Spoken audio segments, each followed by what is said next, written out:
శ్రీ వెంకటాద్రి నిలయ కమలః కాముక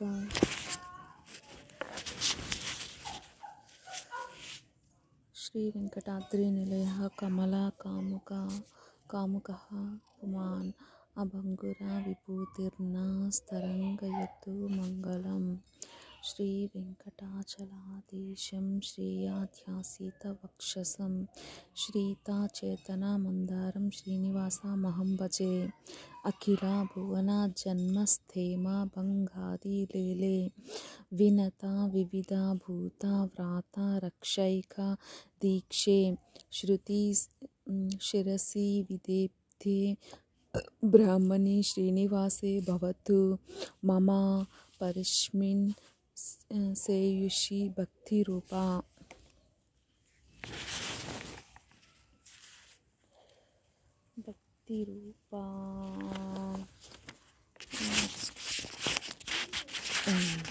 నాణ్యం వదామి న శ్రోణామి నా చింతయామి నాణ్యం స్మరామి నా భజామి నా చాశ్రయామి భక్త్యా త్వదీయ చరణాంబుజ మందరేణ శ్రీనివాస పురుషోత్తమ దేహి దాస్యం శ్రియః కాంతాయ కళ్యాణ నిధయే నిధాయే ధీనాం శ్రీ వెంకటనివాసాయ శ్రీనివాసాయ మంగళం.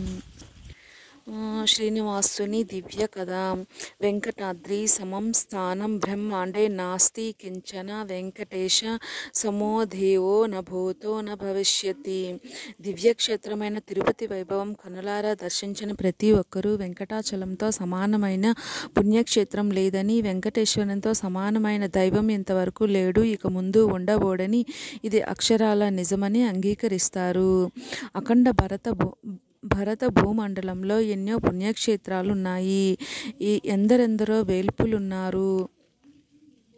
ఆయా దేవతలకు పూజలు పురస్కారాలు నిత్యం జరుగుతూనే ఉన్నాయి. యాత్రికులు తండోపతండంగా ఈ క్షేత్రాలు సందర్శిస్తూనే ఉన్నారు. అయినా తిరుపతి ప్రాముఖ్యం చాలా విశిష్టమైంది. నిత్య కళ్యాణం పచ్చతోరణంగా వెలుగుతున్న ఈ దివ్యధామానికి ప్రతిదినం వేల కొలది యాత్రికులు భారతదేశం నలుమూలల నుంచి వస్తూ ఉంటారు. ఆలయంలో భక్తుల సందడి లేని దినమంటూ ఉండదు. ఆర్తులు, జిజ్ఞాసువులు, అర్థార్థులు, జ్ఞానులు అనే 4 రకాల భక్తులు ఈ దేవుణ్ణి సేవిస్తారు. అడుగడుగు దండాలవాడ, ఆపద మృక్కులవాడ, ఏడుకొండలవాడ, వెంకటరమణ గోవింద అనే నామ సంకీర్తనలతో దిక్కులు పిక్కటిల్లుతుంటాయి. ఎంతో శ్రమపడి ఎంతెంతో దూరం నుంచి యాత్రికులు ఇక్కడికి వస్తారు. తలనీలాలిచ్చి స్వామి పుష్కరిణిలో స్నానమాడుతారు.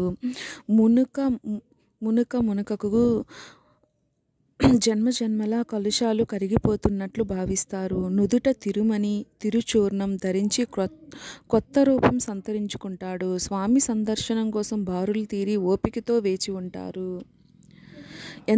ఎంతసేపు స్వామి మహిమలే ఒకరికొకరు చెప్పుకుంటూ పరవశించిపోతుంటారు. ఇసుక పాత్ర వల్ల ఎంతకు తరగని వారి అనుభూతులు వింటుంటే ఆశ్చర్యం కలుగుతుంది. శ్రీనివాసుని దివ్యమంగళ విగ్రహం దర్శించగానే వారు తన్మయత్వంతో పులకరించిపోతారు. కోరికలిచ్చే కొండంత దేవుడి సన్నిధికి చేరుకున్నందుకు ఉప్పొంగిపోతారు. తమ జన్మ ధన్యమైందని తలుచుకుంటారు. సాక్షాత్తు వైకుంఠంలోనే ఉన్నట్లు తలపోసుకుంటారు. మరలి వచ్చేటప్పుడు అమృత రూపుడైన స్వామిని వెనుదిరిగి మాటిమాటికి చూస్తారు. ఊర్ధ్వపుండ్రకలితమైన స్వామివారి శ్రీముఖ మండలాన్ని హృదయంలో పదిలంగా ముద్రించుకొని జలజల ఆనంద బాష్పాలు రాలుస్తారు. వడ్డికాసుల వాడ, వైకుంఠవాస గోవింద గోవింద అంటూ స్మరించుకుంటారు. భగవద్ దర్శనానంతరం భక్త కోటి ప్రాకార ప్రదక్షిణం చేస్తూ విమాన వెంకటేశ్వరుని నిక్కి చూస్తారు. తర్వాత మొక్కుబళ్ళు చెల్లించుకోవడానికి హుండీ దగ్గరికి వస్తారు. నిండు పిడికిళ్ళు అందులో దులుపుతారు. నిలుపు దోపిళ్ళిస్తారు. కోల్హాపురంలోని కాపురమన్న మాటే గాని లక్ష్మి నిజంగా ఇక్కడే నెలకొని ఉంది. ముడుపుల సమర్పణ ముగిసిన తర్వాత వారెంతో సమాశ్వాసం పొందుతారు. అవతల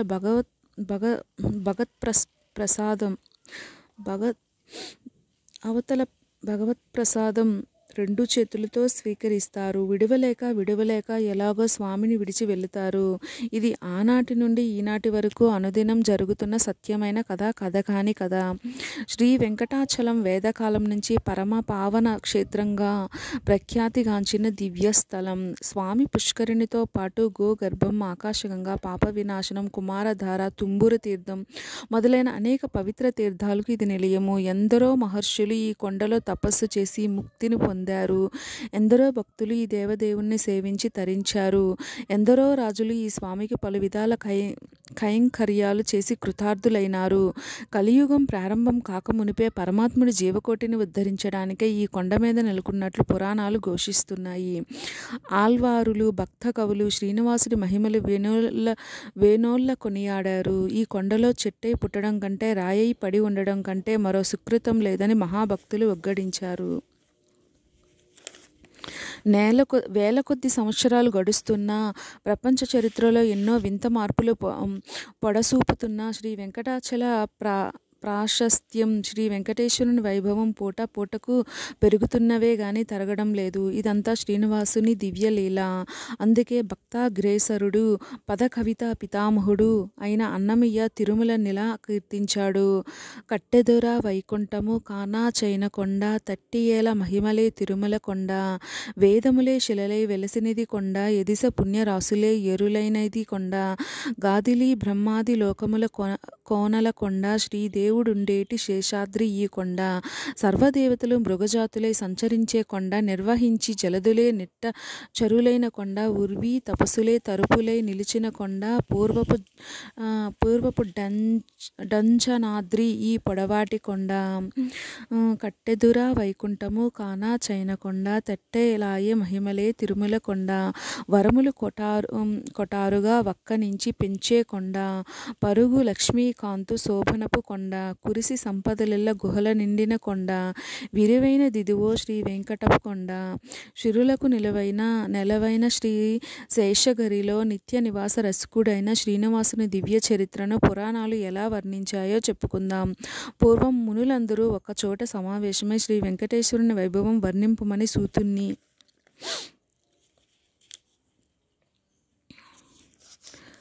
ప్రార్థిస్తారు. అతడు బ్రహ్మానంద పరితుడై ఇంతకంటే వినదగినది చెప్పదగినది మరేముంటుంది, తప్పక చెబుతాను వినండి అని కథనానికి ఉపక్రమిస్తాడు. కలియుగంలో వెంకటాచలం పరమ ప్రశస్తమైన పుణ్యక్షేత్రము. దాని మహిమ వింటే చాలు సకల శుభాలు సమకూరుతాయి. కృతయుగంలో వృషాద్రి అనే, త్రేతాయుగంలో అంజన పర్వతం అని, ద్వాపర యుగంలో శేషశైలం అని పిలువబడే గిరివరమే కలియుగంలో వెంకటాచలం అని పేరు వహించింది. యుగ భేదాన్ని బట్టి ఆ పర్వతానికి నామభేదాలు ఏర్పడ్డాయి. వెంకట శబ్ద నిర్వచనం: వెంకట అనగా సర్వపాపాలను దహించేది అని అర్థం. సర్వపాపాన్ని వేం ప్రాహు కటస్థాదః ఉచ్యతే అని పురాణ ప్రశంస. వేంకారము అమృత బీజము. కటమనగా ఐశ్వర్యము, అమృత ఐశ్వర్యములకు అలవాలం కాబట్టి కొండకు ఈ పేరు వచ్చిందని పెద్దలు అంటారు. నారదుని ప్రశ్న: మునుపొకసారి కశ్యపాది మహర్షులు గంగా తీరంలో యజ్ఞం చేయడానికి పూనుకున్నారు. నారద మహర్షి అక్కడికి వచ్చి, మీరీ యాగం ఎందుకు చేస్తున్నారు? ఈ క్రతుఫలం ఎవరికి చెందుతుంది? దేవతలలో ధ్యానింపదగిన వాడెవడు అని వాళ్ళను ప్రశ్నిస్తాడు. ఆ పలుకులు విని యోగులందరూ సంశయంలో పడతారు. ఎటూ తేల్చలేక సందేహం నివారింపుమని భృగు మహర్షిని వేడుకుంటారు. భృగు మహర్షి పరీక్ష: వేల్పులందరినీ పరీక్షిస్తేనే గాని వారి యోగ్యతలు నిర్ణయించడానికి వీలుగాదంటూ భృగుమౌని మొట్టమొదట బ్రహ్మలోకానికి పయనమై వెళ్తాడు. ఆ సమయంలో చతుర్ముఖుడు సరస్వతీ సమేతుడై దిక్పాలకులతో ఏదో ముచ్చటిస్తూ ఉంటాడు. వచ్చిన మునీంద్రుని హెచ్చరించుకోడు. దానితో మహర్షికి బ్రహ్మదేవుడు అపూజ్యు అనే ఆ భావం కలుగుతుంది. అతడు అక్కడ నుండి హుటాహుటి కైలాసానికి పోతాడు. కైలాసంలో శంభుడు పార్వతీదేవితో విహరిస్తూ ఆ ఋషి వంక కన్నెత్తి అయినా చూడడు. అందువలన శంకరుడు కూడా అపూజ్యుడే అని ముని నిశ్చయించుకుంటాడు. వెంటనే ఆ చోటు నుండి గిరుక్కున మరలి విష్ణు సందర్శనానికై వైకుంఠ నగరానికి వస్తాడు. అప్పుడు వైకుంఠంలో శ్రీ శ్రీ మహావిష్ణువు లక్ష్మీదేవితో వినోదిస్తూ శేషశయ్యను అలంకరించి ఉంటాడు. తన లోకమే తనదిగా ఉన్న మాధవుణ్ణి చూడగానే మహర్షికి కోపం హద్దు మీరుతుంది. వెంటనే అతడు రమాపతి వక్షః స్థలాన్ని కాలితో తంతాడు. నారాయణుడు దిగ్గన లేచి మౌనికి నమస్కరించి, ముని పుంగవ, అతి కోమలమైన మీ పాదకమలం కఠినమైన నా వక్షం సోకి ఎంత నొచ్చిందో ఏది చూడనివ్వండి అంటూ ఆయన పాదాలు కడిగి ఆ జలం తన తలపై చల్లుకుంటాడు. పంకజాక్షుడే పరమదైవతం, సత్వగుణ సంపన్నుడైన మహావిష్ణువే మహానుభావుడని, సర్వదేవతా శ్రేష్ఠుడని భావించి హరికి జ్యోతలర్పించి ఆ మునీంద్రుడు ఋషుల కడకు వచ్చి, పంకజాక్షుడే పరమదైవతం, బ్రహ్మ రుద్రాదులెల్లరూ అతనికి క్రింది వారే, ఇది నా నిర్ణయం అంటాడు. అందుకు మునులందరూ హర్షించి యజ్ఞఫలాన్ని పరమపురుషుడైన శ్రీమన్నారాయణునికే సమర్పిస్తారు. శ్రీదేవి పయనం. వాసుదేవుని వక్షం తనకు నిలయము. దానిని పాదంతో ప్రహరించిన పల్లెత్తు మాటనక పైపెచ్చు మాధవుడు మౌనిని సంభవిస్తాడు అని ఇందరకు ఎక్కడలేని ఆగ్రహం పుట్టుక వచ్చింది. ఆమె క్రోధావేశంతో, నేనిక్కడ ఒక్క క్షణం ఆగను, నా దారి నాది, మీ దారి నీది అంటూ తక్షణమే లేచి కొల్హాపురానికి వెళ్ళిపోతుంది. విష్ణుమూర్తి వెంకటాచల యాత్ర. విష్ణుమూర్తి లక్ష్మీ వియోగం భరించలేకపోతాడు. ఆయన విషాదంతో వైకుంఠం విడిచి సువర్ణముఖి తీరంలో శాంతికి నిలయమైన వెంకటాద్రికి వస్తాడు. అక్కడ ఒక పుట్టలో ప్రవేశిస్తాడు. ఇలా కాలం గడిచిపోతుంది. అది ద్వాపర యుగాంతము. ఆ కాలంలో చోళరాజ్యాన్ని ధర్మాత్ముడైన ఒక చోళ ప్రభువు ఏలుతుంటాడు. శ్రీనివాసుని కోసం బ్రహ్మ గోవుగాను, రుద్రుడు దూడగాను మారుతారు. శ్రీ మహాలక్ష్మి గోపాలికా రూపంలో వచ్చి ఆ గోవత్సలను చోళరాజుకు విక్రయించి కొల్హాపురం చేరుకుంటుంది. దండిగా పాలిచ్చే ఆ దేనువుని రాణి కడు శ్రద్ధగా చూచుకుంటూ ఉంటుంది. మాయా గోవు రాజుగారి ఆలమందలో చేరి మేతకై వెంకటాద్రికి వచ్చి అక్కడ శ్రీనివాసుని వెతుకుతుంది. పుట్టలో ఆయన్ను పసిగడుతుంది. ఆనాటి నుండి అది అనుదినం అక్కడికి వచ్చి క్షీరం వర్షించి శ్రీనివాసుని తృప్తిపరిచేది. తోటి గోవులతో కలిసి మళ్ళీ ఊరు చేరుతూ ఉండేది. కుండ పొదుగులతో మిగిలిన గోవులన్నీ ఇంటికి మరలి వస్తే, ఈ ఆవు వట్టి పొదుగుతో రావడానికి కారణమేమిటి? నీవు పాలన్నీ తాగేస్తున్నావా? నిజం చెప్పు అని రాణి పశువుల కాపరిని నిలదీసి అడుగుతుంది. పాపం గోపాలుడు తనకేమీ తెలియదంటాడు. బొంకుతున్నాడని ఆమె వాణ్ణి కఠినంగా శిక్షిస్తుంది. ఆవు అంతు తేల్చుకోవాలని మర్నాడు గోపాలుడు ఆలమందలో అడవికి వస్తాడు. ఆ గోవును ఒక కంట కనిపెట్టే ఉంటాడు. అది మామూలుగా పుట్ట కడుక్కుపోతుంటే చాటుమాటుగా ఉండి అంతా గమనిస్తుంటాడు. పుట్టలోనికి పాలు దిగజారుస్తున్న ఆవుని చూడగానే వాడికి ఒళ్ళు బగ్గుమంటుంది. వెంటనే గొడ్డలి పైకెత్తి దొంగ గొడ్డు తల మీద కొట్టబోతాడు. గొల్లవాని మరణము. వల్మీకంలో ఉన్న శ్రీనివాసుడు చివ్వున వెలుపలికి వచ్చి ఆ గొడ్డలి వ్రేటుకు తన శిరం ఒడ్డుతాడు. ఆయన తలకి బలమైన గాయమై నెత్తురు వైకగా చిందుతుంది. ఆ పాపానికి ఫలంగా గొల్లడు అక్కడే నేలగూలి మరణిస్తాడు. శ్రీనివాసుడు పుట్టలో ప్రవేశిస్తాడు. ఆవు పరుగులు తీస్తూ నారాయణపురం చేరుతుంది. అక్కడ రాజుగారి సమ్మకంలో పడి దొర్లాడుతుంది. ఈ వైపరీత్యం ఏమిటో కనిపెట్టమని రాజు చారుణ్ణి నియోగిస్తాడు. వాడు ఆ గోవు వెంట వెంకటాద్రికి వెళతాడు. పుట్ట వద్ద చచ్చిపడి ఉన్న గొల్లవాణ్ణి పుట్టలో నుంచి పైకి చిందుతున్న రక్తాన్ని చూస్తాడు. భయభ్రాంతుడై పరిగెత్తి వచ్చి వర్తమానం ప్రభువుకు నివేదిస్తాడు.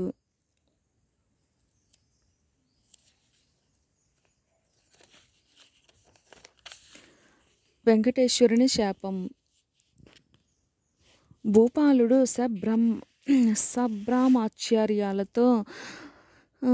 సంభ్రమాచార్యాలతో అప్పటికప్పుడే బయలుదేరి పుట్ట దగ్గరికి వస్తాడు. తక్షణమే వాసుదేవుడు వల్మీకం వెడలి వచ్చి, రాజా, నీవు దురాత్ముడివి, అనుచరులు ఆలుబిడ్డలు చేసే ఆ చెడుగులు విచారింపకున్నావు.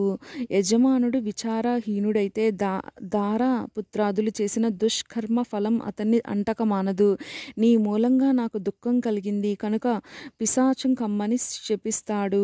పిశాచ రూపం పొందిన చోళుడు దీనంగా, దేవా, నేను నిరపరాధిని, నన్నిలా ఎందుకు శపించావు అంటాడు. శ్రీనివాసుడు నిత్యము నాకు పాలిస్తున్న దేనువు మీద వాత్సల్యంతో నిన్నిలా శపించాల్సి వచ్చింది. నా భక్తులకు బాధ కలిగితే నేను బొత్తిగా సహించలేను. నీవు కొంతకాలం ఈ రూపంతో ఉండక తప్పదు. అవతల ఆకాశరాజుగా జన్మిస్తావు. అంతటితో నీకు శాప విమోచనం అవుతుంది. అటుపై నీ పుత్రికను నాకిచ్చి పెళ్లి చేస్తావు. నాకు ఇష్టుడవుతావు. విచారించుకో అని అనుగ్రహిస్తాడు. స్వాములే కలయిక. పూర్వకల్పంలో శ్రీ మహావిష్ణువు శ్వేతవరాహ రూపంతో హిరణ్యాక్షుణ్ణి సంహరిస్తాడు. శిష్ట రక్షణకే ఆయన వెంకటాద్రిలో నివాసం ఉంటాడు. ఒకనాడు వృషభరాసుని చంపి తిరిగి వస్తూ అక్కడ విహరిస్తున్న శ్రీనివాసుని వరాహ స్వామి చూస్తాడు. చూచి నీవెవరో ఇక్కడ ఎందుకున్నావు అని ప్రశ్నిస్తాడు. తాను వాసుదేవుడినని, లక్ష్మి తనపై అలిగి వెళ్ళిపోయిందని, ఆత్మశాంతి కోసం ఇక్కడ వల్మీకంలో ఉంటున్నానని, కలియుగాంతం వరకు ఇక్కడే ఉండాలని ఉబలాట పడుతున్నానని తనకు ఆవాస స్థలం కల్పించమని శ్రీనివాసుడి క్షేత్రప్రభువైన వరాహస్వామిని అర్థిస్తాడు. వరాహస్వామి తనకు తగిన మూల్యం ఇచ్చి స్థలం కొనుక్కోమని చెబుతాడు. నా వద్ద డబ్బు లేదు. నాకు చోటిస్తే భక్తులు నాకంటే ముందు నిన్ను దర్శించేటట్లు, నీకే ప్రథమ నైవేద్యం సమర్పించేటట్లు చేస్తానని శ్రీనివాసుడు మాట ఇస్తాడు. అందుకు వరాహస్వామి అంగీకరిస్తాడు. ఈ విధంగా ఏకరూపులైన స్వాములిద్దరూ భక్తుల కొరకు వెంకటాద్రిలో వినోదం సల్పుతారు. వకులాదేవి ఆ పైన వరాహస్వామి తనకు సేవ చేస్తున్న వకులాదేవిని శ్రీనివాసుడి సేవకు వినియోగిస్తాడు. ఆమె ప్రతిదినము అన్నపానాలు సమకూరుస్తూ అచ్యుతుణ్ణి కొలుస్తుంది. ఈ వకులాదేవి శ్రీకృష్ణ అవతారం కాలం నాటి యశోదాదేవి. యశోదగా కృష్ణుని ఎంతగా లాలించి పాలించినా ఆమెకు అప్పుడు పుత్రమోహం తీరలేదు. మరి కొంతకాలం మాధవుడి మంగళ రూపాన్ని సేవించాలని ఉబలాట పడుతుంది. తన అభిలాష తెలుపుకుంటుంది. నీ మనోరథం మరొక జన్మలో నెరవేరుతుంది అని శ్రీకృష్ణుడు ఆమెకు వరమిస్తాడు. ఆ వర ప్రభావం వల్లనే యశోద వకులాదేవిగా అవతరించి ఇప్పుడు శ్రీనివాసుని సేవాభాగ్యం చుబ్బున చూరలాడుతుంది. ఇంతలో కలియుగం వస్తుంది. శాపగ్రస్తుడైన చోళ విభుడు ఆకాశరాజుగా ఆవిర్భవించి నారాయణపురానికి నాథుడవుతాడు. అతనికి తొండమానుడనే సోదరుడు కూడా ఉంటాడు.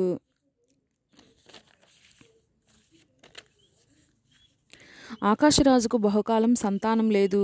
అందుకోసం ఆయన యజ్ఞం సంకల్పించి స్థలాన్ని దున్నుతుండగా సహస్రదళ పద్మం ఒకటి అక్కడ ప్రత్యక్షమవుతుంది. అందులో ఒక స్త్రీ శిశువు కనిపిస్తుంది. రాజు ఆ వింత శిశువుని విస్తుపడి చూస్తుండగా ఆకాశవాణి, రాజా, ఈమెను నీ కుమార్తెగా స్వీకరించి పెంచి పోషించు. ఈ బిడ్డ వల్ల నీకు అపారమైన కీర్తి లభిస్తుంది అంటుంది. రాజు ఎంతో సంతోషించి ఆ కసుగందును పత్ని అయిన ధరణీదేవికి అప్పగించి పద్మం నుంచి ప్రభవించింది గనుక ఆమెకు పద్మావతి అని నామకరణం చేస్తాడు. వసుధానుని జననము. పద్మావతి ఇంటికి వచ్చిన శుభవేళ ఎలాంటిదో గాని వెంటనే రాణి గర్భం దాలిస్తుంది. 9 మాసాలు నిండి ఒక పుత్రుణ్ణి కంటుంది. అతనికి ఆకాశరాజు వసుధానుడు అని పేరు పెడతాడు. రాజదంపతులు బిడ్డలిద్దరిని అల్లారు ముద్దుగా పెంచుతారు. పద్మావతి యుక్త వయస్కురాలు అవుతుంది. తండ్రి ఆమెకు అన్ని విధాల అనురూపుడైన వరుని కొరకు అన్వేషిస్తాడు. నారదుని జోస్యం. ఒకనాడు చలికత్తెలతో పద్మావతి ఉద్యానవనంలో విహరిస్తూ ఉంటుంది. అక్కడికి అకస్మాత్తుగా నారదుడు వచ్చి ఆమె చేయి చూసి నీకు లోకేశ్వరుడైన నారాయణుడు నాథుడు కానున్నాడని జోస్యం చెప్పి అంతార్థనమవుతాడు.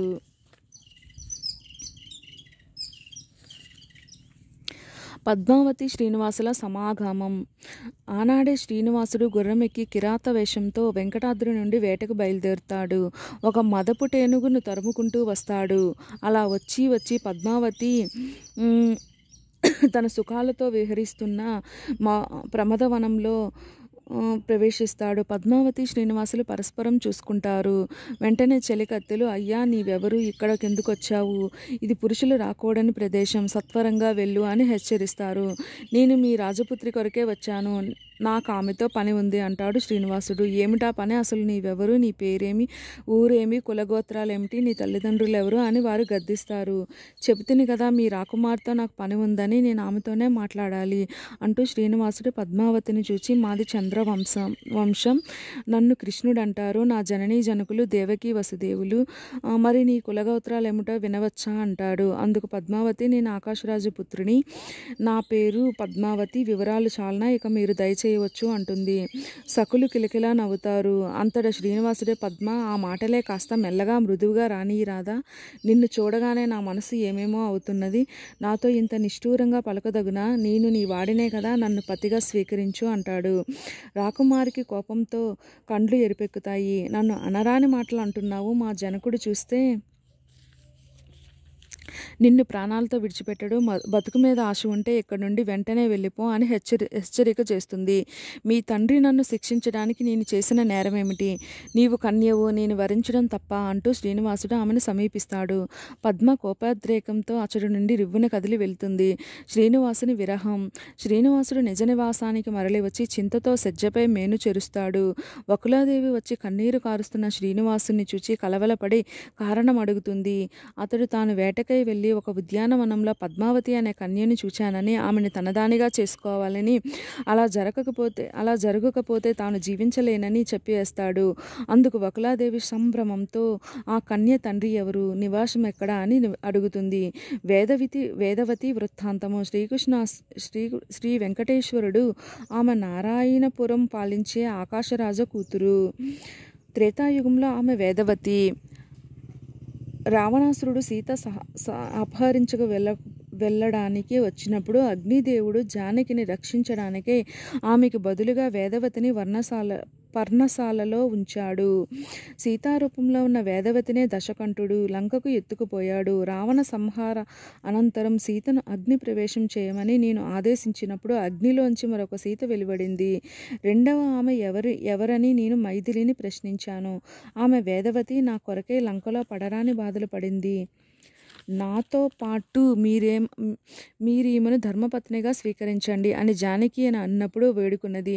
నేనప్పుడు ఏకపత్ని వ్రతుణ్ణి గనుక ఇప్పుడు కాదు, మరో జన్మలో ఆమెను పత్నిగా పరిగ్రహిస్తానని ఆమెకు మాట ఇచ్చాను. ఆ వేదవతే పద్మావతిగా ఇప్పుడు ఆకాశరాజు గృహంలో వెలిసింది అని ఆమె వృత్తాంతం చెబుతాడు. వకులాదేవి సంతసించి వెనువెంటనే కన్య నడగడానికై నారాయణపురానికి పయనమై వెళ్తుంది. పద్మావతి విరహం.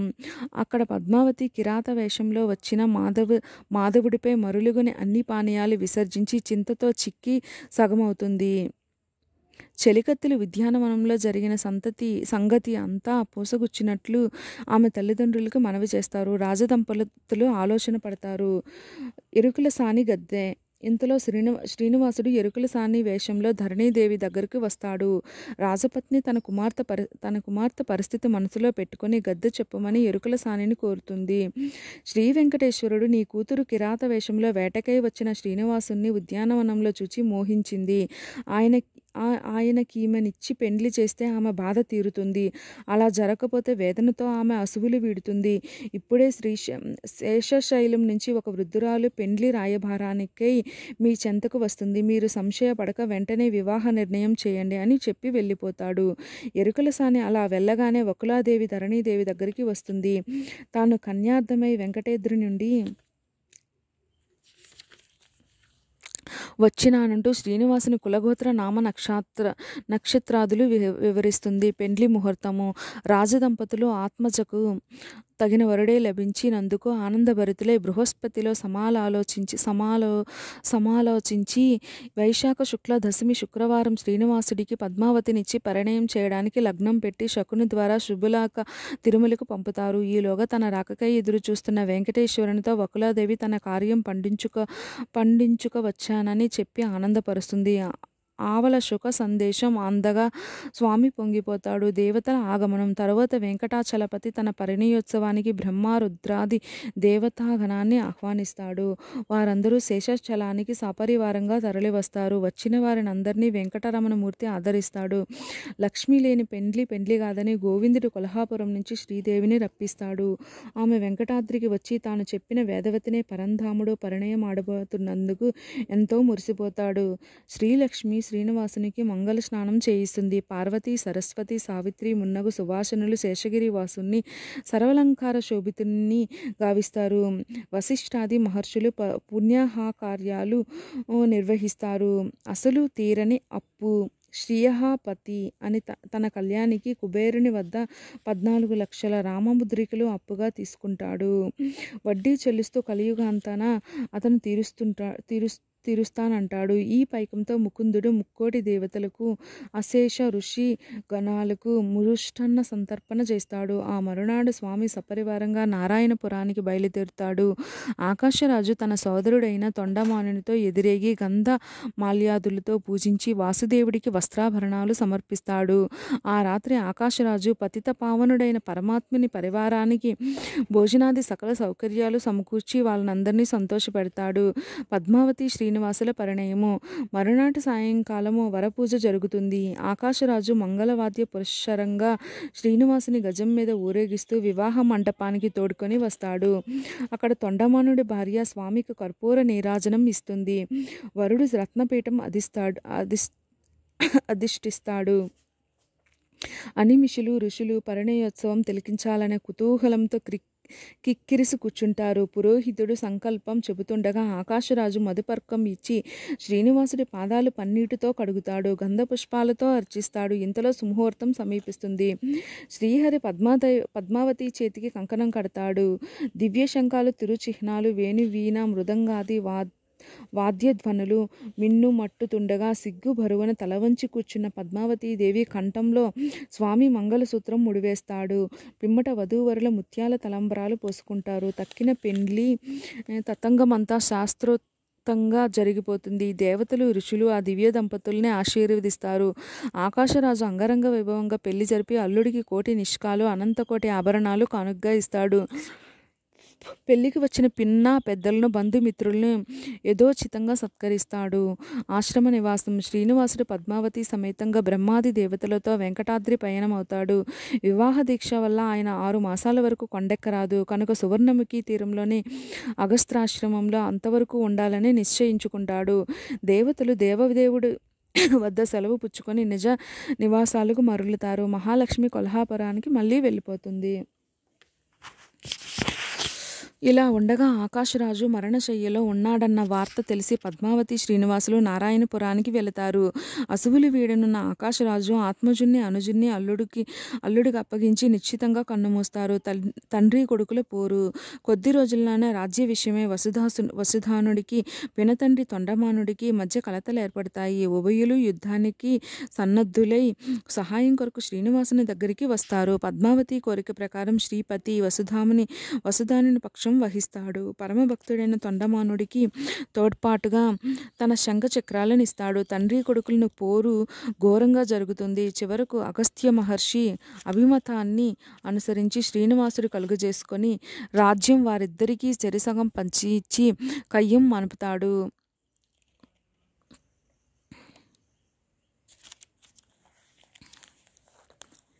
వసుధానుడు నారాయణపురానికి, తొండమానుడు తుండిరా మండలానికి అధిపతులవుతారు. ఇరువురు సంతోషంతో మురారికి 32 గ్రామాలు బహుకరిస్తారు. స్వామి బంధువులిద్దరినీ సమరసపరిచి అగస్త్యాశ్రమానికి మరలి వస్తాడు. ఒకనాడు పురాణ పురుషుడైన శ్రీమన్నారాయణుని దర్శనార్థం తొండమాను చక్రవర్తి అగస్త్యాశ్రమానికి వస్తాడు. శ్రీనివాసుడు తనకు శేషాద్రి మీద ఒక సుందర మందిరం నిర్మించమని అతన్ని కోరుతాడు. 6 నెలలు నిండగానే అగస్త్యాశ్రమం నుంచి అందరూ కలిసి శేషగిరికి వెళ్తారు. తొండమానుని కైంకర్యము. వరాహస్వామి అంగీకారంతో స్వామి పుష్కరిణికి దక్షిణపు డొడ్డున తూర్పు ముఖంగా ఆలయ నిర్మాణం ప్రారంభమై విమానం మీద సువర్ణ కలశ స్థాపనతో పని పరిపూర్తి అవుతుంది. ఇంద్రాది దేవతల జయ జయ ధ్వానాలతో, వేద నినాదాలతో, మంగళతుర్య ఘోషాలతో దిక్కులు ప్రతిధ్వనిస్తుండగా తొండమానుడు నిర్మించిన ఆనంద నిలయమని పిలువబడే విమానంలో స్వామి పద్మావతి యుక్తంగా ప్రవేశిస్తాడు. బ్రహ్మ కోరిన వరం లోకహితం కాంక్షించి పరమేష్టి పద్మనాభుని అవతారం కలియుగాంతం వరకు ఉండేటట్లు వరం కోరుతాడు. అందుకు శ్రీ వెంకటేశ్వరుడు సమ్మతిస్తాడు. బ్రహ్మోత్సవం.